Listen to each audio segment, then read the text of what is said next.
29 ডিচেম্বৰত ভাৰতীয় সময় অনুসৰি ৰাতি 12:50 বেংককৰ সুবৰ্ণভূমি এয়াৰপৰ্টৰ পৰা জেজু এয়াৰলাইন্সৰ ফ্লাইট 7C-2216 উৰণ কৰিছিল। এই ফ্লাইটত মুঠ 181জন যাত্ৰী আছিল আৰু প্ৰায় 4 ঘণ্টা 48 মিনিটৰ পাছত পুৱা 5:40 মুৱান আন্তৰ্জাতিক বিমানবন্দৰত ফ্লাইটখন লেণ্ড হ'বলগীয়া আছিল। কিন্তু পুৱা 5:30 বিমানখন ৰানৱেত পিছলি যায় আৰু এয়াৰপৰ্টৰ বাউণ্ডাৰীৰ দেৱালত খুন্দা মাৰে। খুন্দাৰ পাছতে জোৰেৰে বিস্ফোৰণ হৈ জুই জ্বলি উঠে আৰু জুইৰ ফলত 180জন লোকৰ মৃত্যু ঘটে। এই দুৰ্ঘটনাৰ সময়ত ATC অৰ্থাৎ এয়াৰ ট্ৰেফিক কণ্ট্ৰলে বাৰ্ড ষ্ট্ৰাইকৰ সতৰ্কতা দিছিল। যদিও এই সতৰ্কতাক অৱহেলা কৰাৰ কাৰণে সংঘটিত হ'ল এই দুৰ্ঘটনাটো। কিন্তু এটা প্ৰশ্ন হ'ল, কি হয় এই বাৰ্ড ষ্ট্ৰাইকটো? কেনেকৈ সংঘটিত হয় এই বাৰ্ড ষ্ট্ৰাইকটো? আৰু এটা সৰু চৰাই কেনেকৈ সংঘটিত কৰিব পাৰে এটা ডাঙৰ দুৰ্ঘটনা? এই সকলোবোৰ বিষয়ৰ ওপৰত আজিৰ ভিডিঅ'টোত বিস্তৃতভাৱে আলোচনা কৰিম। গতিকে আপুনি ভিডিঅ'টো শেষলৈকে চাই থাকিব।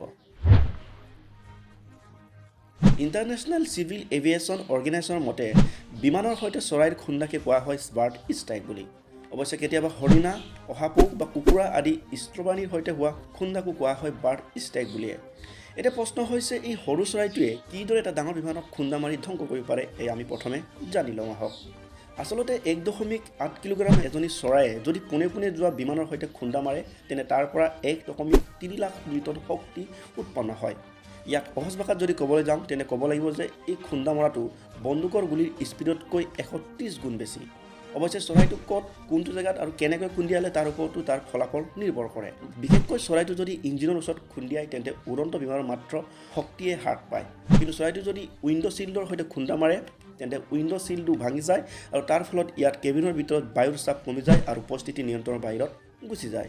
ইফালে ইয়াৰ উপৰি যদি চৰাইটো বিমানৰ ইঞ্জিনত সোমাই যায় তেন্তে বিপদৰ সম্ভাৱনা সকলোতকৈ বেছি হৈ যায়, য'ত দুৰ্ঘটনা হোৱাটো নিশ্চিত হৈ যায়। বাৰ্ড ষ্ট্ৰাইক বিশেষকৈ বিমানবন্দৰৰ ওচৰত দেখিবলৈ পোৱা যায়।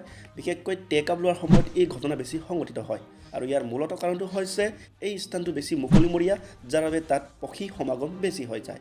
ইফালে ইয়াৰ পৰা ৰক্ষা পাবলৈ এভিয়েশ্যনে 3 ধৰণৰ উপায় ব্যৱহাৰ কৰে আৰু এই 3 ধৰণৰ উপায়টো হৈছে লাউড স্পীকাৰ, লেজাৰ গান আৰু 3 নম্বৰত বন্দুকৰ শ্বুটাৰ। মূলত বাৰ্ড ষ্ট্ৰাইকৰ ৰিপৰ্ট প্ৰথমে 1905 চনত দেখিবলৈ পোৱা গৈছিল। তেতিয়া ৰাইট ব্ৰাদাৰ্ছৰ এজন ৰাইটে ঘটনাটো ৰিপৰ্ট কৰিছিল। বৰ্তমান প্ৰতিদিনে 124টা বাৰ্ড ষ্ট্ৰাইকৰ ঘটনা দেখিবলৈ পোৱা যায়, যদিও অধিকাংশৰ ক্ষেত্ৰত গুৰুত্বপূৰ্ণ ক্ষতি দেখিবলৈ পোৱা নাযায়। 2014 চনৰ পৰা 2021 চন পৰ্যন্ত ITCয়ে অনুসন্ধান মতে 136খন দেশত 2,73,343টা বন্যজীৱ খুন্দা ঘটনা সংঘটিত হোৱাৰ ৰিপৰ্ট প্ৰকাশ কৰিছে। Australia aviation wild life hazard গ্ৰুপৰ মতে 1988 চনৰ পৰা বৰ্তমানলৈকে বাৰ্ড ষ্ট্ৰাইকৰ ফলত 282জন লোকৰ মৃত্যু হৈছে আৰু 250খন বিমান ধ্বংস হৈ গৈছে।